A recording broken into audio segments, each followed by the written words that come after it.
حضرت عبداللہ بن عمر رضی اللہ تعالی عنہ سے روایت ہے، انہوں نے کہا کہ جب مسلمان مدینہ آئے تو وہ اکٹھے ہو جاتے اور نمازوں کے اوقات کا انتظار کرتے، کوئی اس کا اعلان نہیں کرتا تھا۔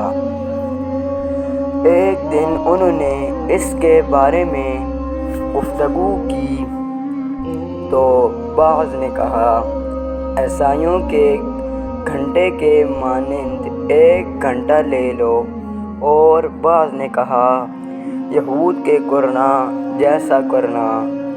البتہ حضرت عمر رضی اللہ تعالی عنہ نے کہا، تم ایک آدمی ہی کیوں نہیں بھیج دیتے جو نماز کا اعلان کرے؟